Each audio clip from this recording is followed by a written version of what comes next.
I want to share 5 Tesla news stories that are not only incredible achievements from just a car company, but all point towards the inevitable domination of Tesla over time, over multiple industries. If you want to know the future, stick around. Hello, I'm Will, welcome to Tesla Jigsaw. First up, not content with just making batteries themselves, Tesla now has its hand in the very materials that make up a battery cell, including direct sourcing of key materials like lithium, nickel and cobalt, plus full ownership and operation of this new advanced lithium refinery.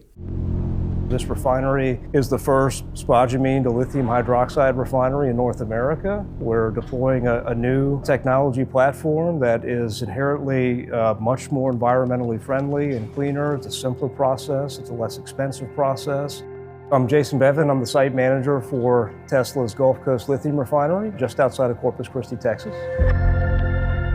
Spodumene is a lithium-containing ore.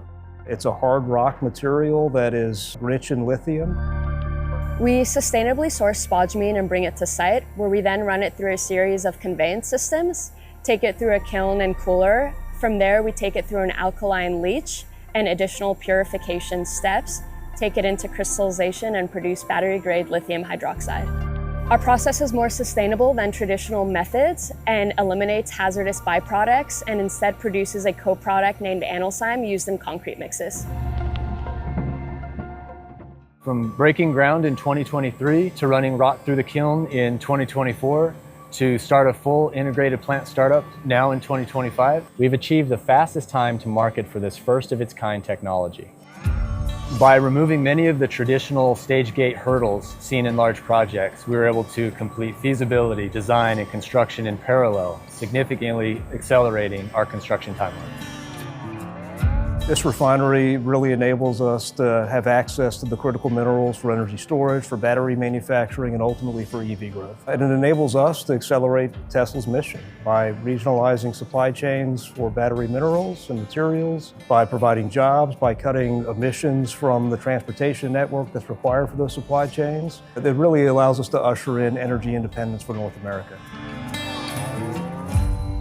This really is next level innovation, more advanced than most people realise. Tesla's Texas Lithium Refinery stands as North America's first to directly convert raw spodumene ore into battery-grade lithium hydroxide, completely bypassing the traditional intermediate steps that the rest of the industry still depends on. And from groundbreaking to first production in only 19 months, that's an astonishingly fast timeline for a project of this magnitude.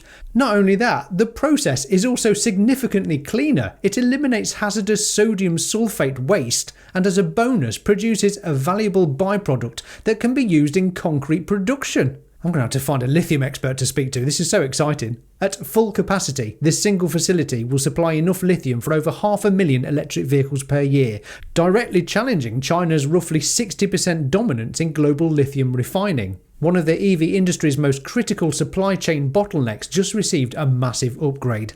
And as I posted on X, building a lithium refinery usually takes around 4 to 7+ years. Tesla the newbie? Hold my beer.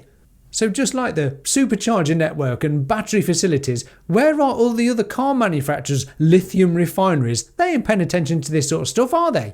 They order components from other companies, don't vertically integrate anything, and the last thing on their mind is building lithium refineries. Maybe all this vertical integration from Tesla, building the most American-made cars and driving costs down, will finally make Teslas appealing to buy in America. After all, you must have heard that competition has been coming for years now, right? Oh, what's this? The US Battery Electric Vehicle Sales 2025 by brand. Oh, this massive red line must be the collapsing sales of Teslas, surely. No. Oh, okay. It's showing Tesla's absolute dominance in America for selling electric vehicles. All of the other vehicles combined there wouldn't even match what Tesla's kicking out. Let's take a look at the competition through models. Tesla Model Y, absolutely slaying it. Tesla Model 3 second. Then Chevy Equinox, Ford Mach-E, Hyundai Ioniq 5, Honda Prologue, Rivian R1S, Chevy Blazer EV, and the Volkswagen ID4. And I dread to see how tiny the rest of the list is from these other car companies.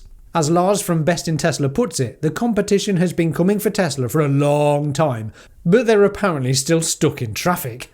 I'm excited to let you know you can join me and Lars on a YouTube live tonight at 7 PM British time. We're going to be discussing all sorts, from his recently hacked channel that disappeared for about 6 weeks and has now thankfully got it back, and advice for everyone about what to do to try and prevent that happening again. And we'll be talking about loads of Tesla stuff. So come and join us, get involved in the comments. I'll see you there. So after seeing these stunning sales figures in the US, could it be that people are taking safety seriously and are buying Teslas for their safety record?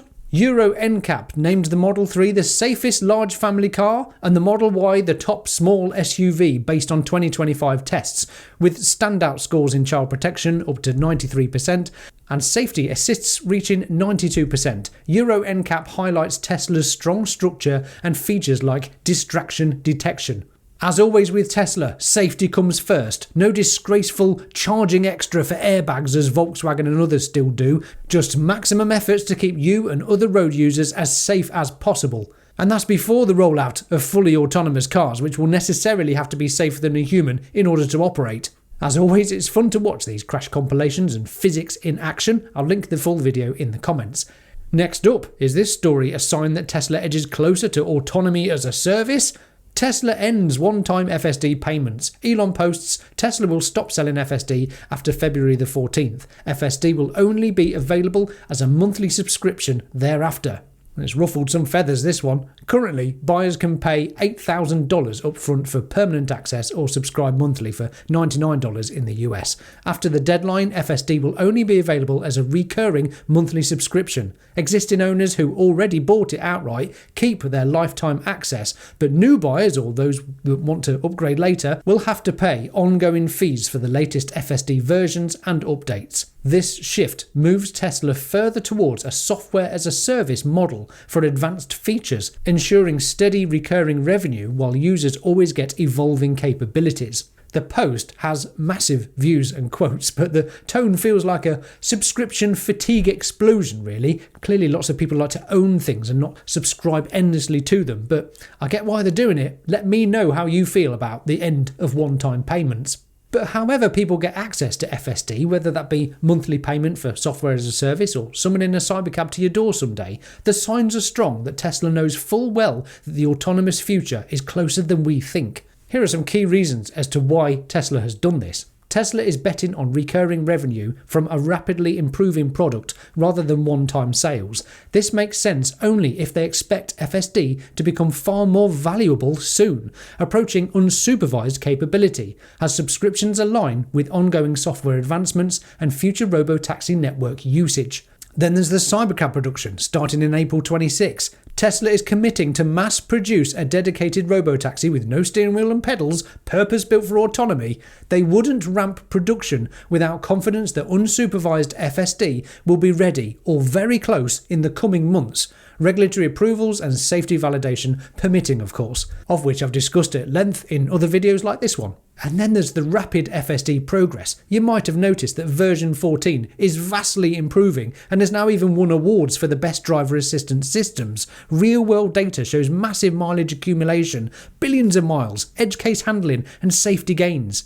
Elon Musk recently stated 10 billion miles of data are needed for safe unsupervised driving, with current fleet growth rates that's projected around mid-2026. And the final bit of Tesla news, as if things at Tesla weren't progressing quickly enough, we forget the robot elephant in the room, Optimus. The apprehension of seeing Optimus version 3 is growing, especially after entrepreneur and host of the All In podcast Jason Calacanis said this. 2 Sundays ago, I went to Tesla with Elon and I went and visited the Optimus lab. There were a large number of people working on a Sunday at 10 a.m.